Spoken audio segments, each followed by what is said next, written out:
When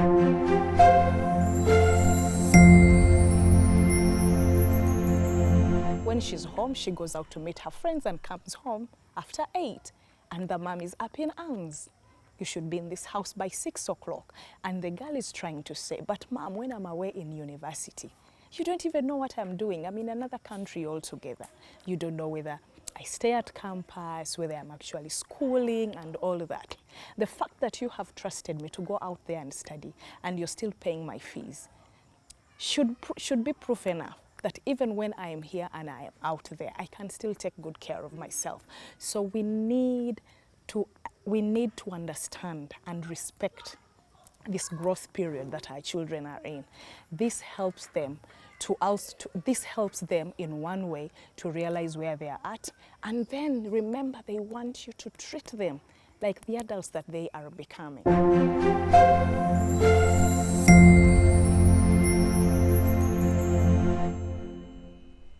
Hi and welcome to the world I live in, the Susan K world, where it's all about personal growth and development.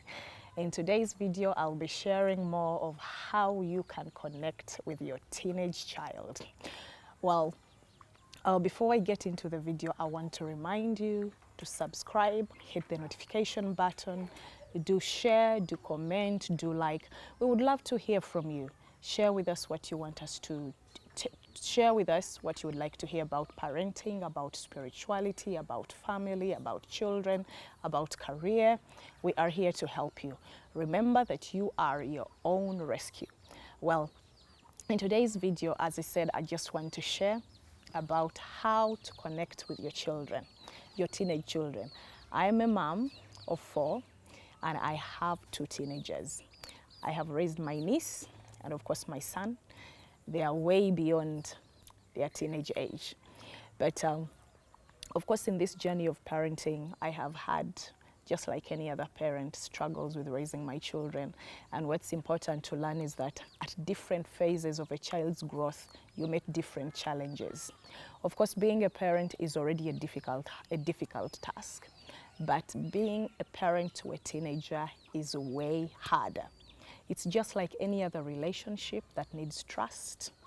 This relationship with your teenager, yes, with all children you need trust, but with teenagers you need a lot of it. Remember that it requires also a lot of patience, it requires persistence, and it calls for being open-minded. You need to be very, very open-minded when you're raising a teenager, and you need to be willing to learn new things. You should be very willing to learn new things. There are very many sounds. I'm outside in my garden. Those are chickens, those are birds passing over, but you are welcome. And as I said, we are sharing about raising teenagers and connecting with your teenagers. It's quite very interesting here. So it requires a lot of patience, it requires a lot of trust, and it's going to require a lot of work. Your child should know that you are willing to work this thing through. There should be commitment on both sides. And you know, we think that we know our children, but I can guarantee you, and I believe parents out there that have teenagers, you have seen it, the child that you gave birth to 5 years ago, when they become 13, 15, they are very different. The things they used to like change, and in your mind you're like, what happened to the child that I gave birth to? What happened to you? Those are questions that parents usually go through. Mothers ask all those kinds of questions because you know that you gave birth to a certain child, but now they have become something else. So today I just want to share a few tips, some of those things that have helped me on my journey in parenting a teenager. And I believe this is going to help you. It will help you build on what you already have and what you already know.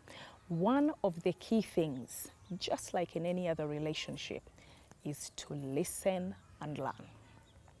Teenagers require a lot of listening, and you listen to learn. So as a teenage parent, one of the things, as a parent to a teenager, not a teenage parent, as a parent to a teenager, there are things that you must learn, and that is listening. You know, it's quite interesting that even the Bible says that be quick to hear, slow to speak, and slow to anger. So that scripture applies so much to a parent who is a teenager parent. If you have children who are teenagers, that is a phase where you need to listen more than you do the talking. Because you need, one, you need to learn, get to know what your children's school life is. What is it that they go through school? What is it they like about school? How do their lessons go? How does their school life run? What are their interests? How is their social life like? What are their interests? I know, of course, as parents, we are so busy, sometimes we never get to the nitty-gritty of what our children are actually doing. When children become teenagers, in most cases, they can take themselves to school, they can take themselves to their games, they can do most of the things by themselves, they can take themselves to a movie, so they don't, in our perspective sometimes, it's like they don't need us, but that's wrong. Your children need you, but you need to listen to them. And this is a time when your children need relatability. If your child is going through something, listen to them. Hear what they have to say. The questions that you're asking should be coming from what they're saying, not questions about you. This is their time, and it's given to you to listen to them so that you can guide them. They need that guidance, they need that relatability. You should speak to them about what they are going through, but only when they seek your opinion. Don't fake it. It has to be authentic, it has to be natural, and they should see this as something that is authentic and something that is natural. Otherwise, they will keep on coiling into their shell, they'll keep on hiding things from you, they'll keep hiding things from you generally. So it's very, very important to put brakes onto your mouth and open your ears wider. And when you're doing that, you actually want to learn. When we listen to our children and we learn from them, that builds and strengthens the bond that we have with them. And that has really worked for me with my son. I remember there was a time, of course, as I said, children have that time when mommy is everything to them. Then there comes a time when they go to school, they go to secondary, they go to high school. I remember when my son reached secondary school, I saw somebody different, somebody that I didn't know. And I kept wondering what had happened to him. I asked questions that I believe most of you parents who are watching this video are asking yourselves. If you have a teenager and you're going through a disconnection with your children, you're trying to fix so many things, it's a phase and it will pass. But just be there for them, listen to them more, and hear them out. Their opinion counts a lot. What they have to say counts a lot. So let's learn to listen. Let's learn to listen to our children. And by listening, we are actually learning from them what they are going through, what they need from us in this season of their teenage life is listening ear. The second thing that I would like to talk about is respecting their growth. You know, when children become teenagers, there are two things that are happening to them. They are moving from being a child to an adult. So it's a transition. It's a transition period for them. They're trying to find their own identity. They're trying to find themselves. So it's very, very important that we do not invalidate their struggles, their feelings. You have had, as a parent, I believe, at one point you have, whether it's in your mind or you have outrightly said it, that, you know, life for us was way harder. Things were much harder for us. You guys have it a lot easier. Whenever we say such things to our children, we are actually invalidating what they are going through. And yet what they need is for us to validate what they are going through. In this season, our children are maturing, they are mastering different things, and this is a time when we need to be very sensitive to what is going on in their lives. They need us to treat them as the adults that they are becoming. And I remember that time, it was Christmas time, and as a tradition is that family has to spend time together, and we wanted to go somewhere as a family. I remember my son coming to me and saying, "Mom, I am not going." And I was simply too shocked that he said he was not going. I was like, but this is family, and you know, such days family has to stick together. He's like, "Mom, I don't feel like going." And I was so disappointed. I actually argued with him about it. I pulled out the mommy rule because I say so, then you have to go. And you know, I think out of him just really being respectful, he kept quiet. He neither refused but he just voiced that he really didn't want to go. So I noticed that for 3 days, he avoided me. He woke up very early to go and work. Whenever I came back from work, he was in his room and he was always sleeping. So I remember this after 3 days. I just picked my phone and called him. When I got back home and I was like, "Hey, I've not seen you for 3 days. Are you okay? Can you come to my bedroom and we talk?" So I remember when he came to my room and I asked him what was going on, and he just told me that, "Mom, I didn't want to be seen as disrespectful. But the truth is that I just don't want to go."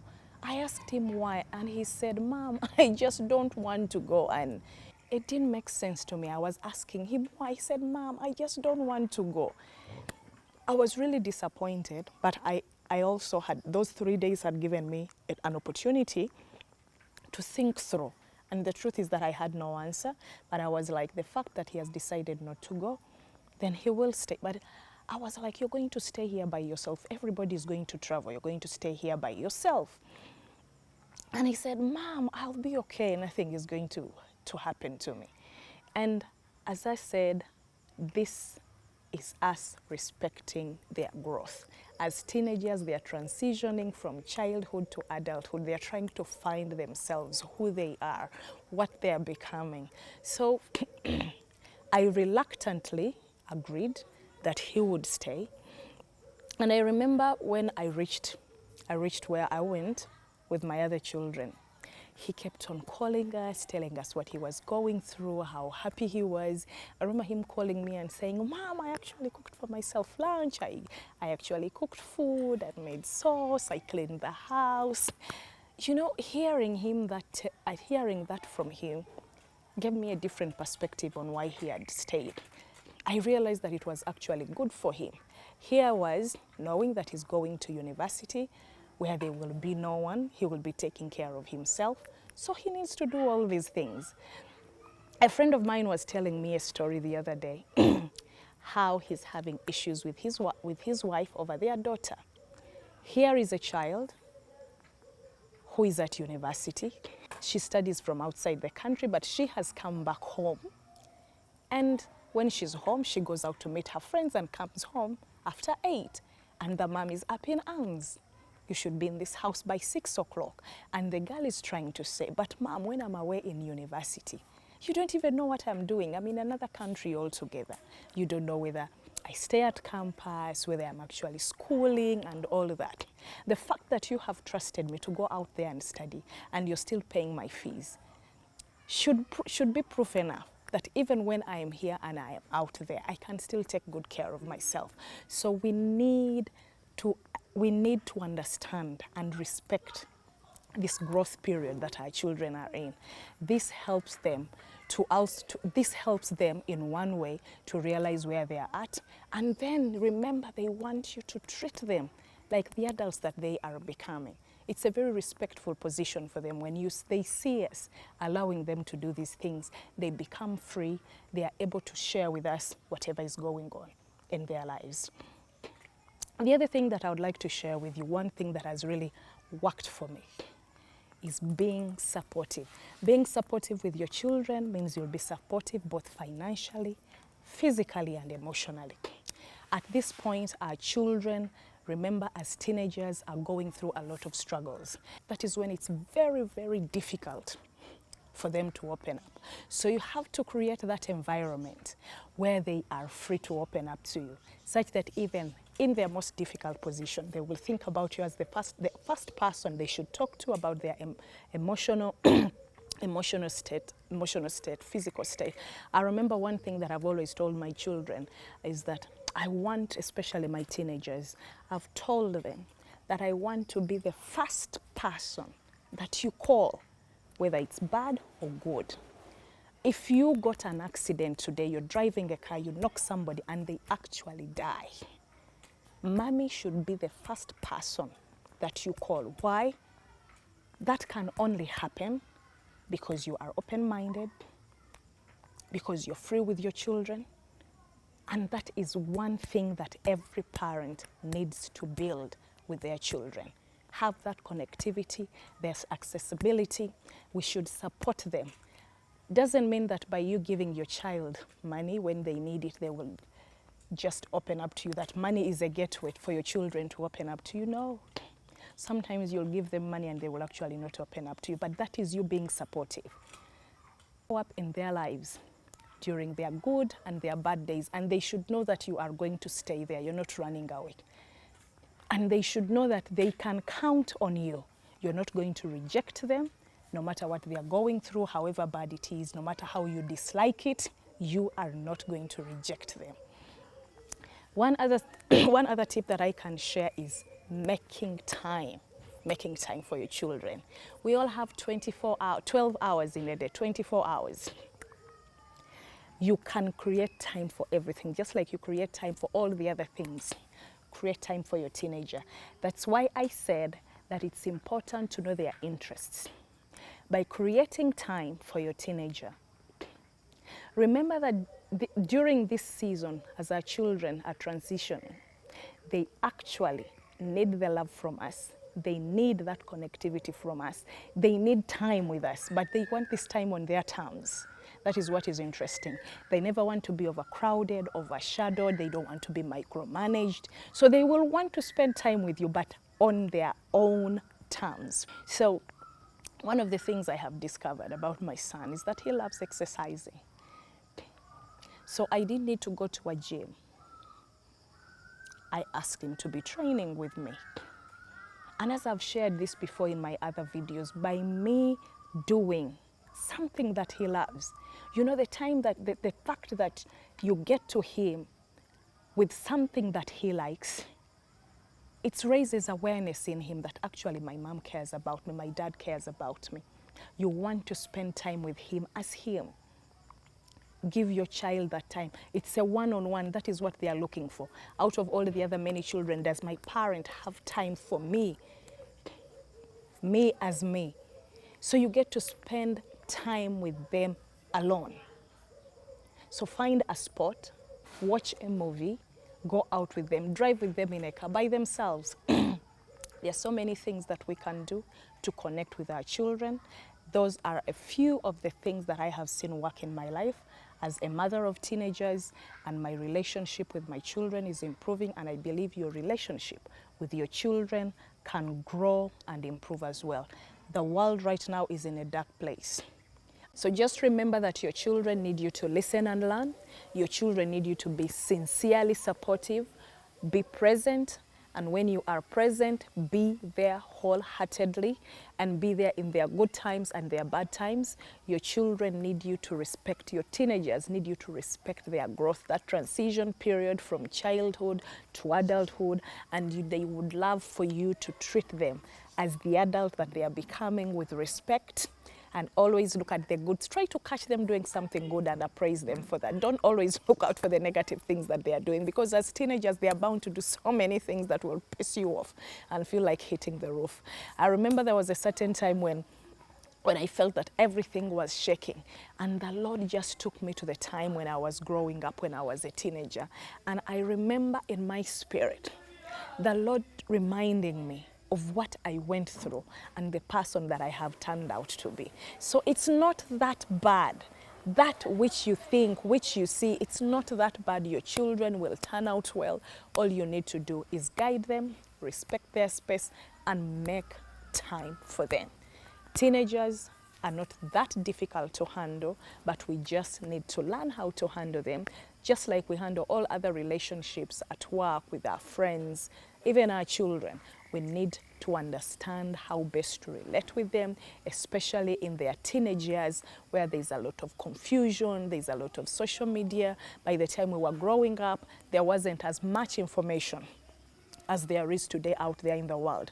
Our children are looking for validation from all kinds of spaces, all kinds of places. They are going through a lot of emotional meltdown, and they need us to be present. In my next video, I will be sharing about what we can do to raise our children better, and this is the way of prayer. I'll be sharing with you different prayers for different things in our children's lives, and you and I will raise children that will be great in this world.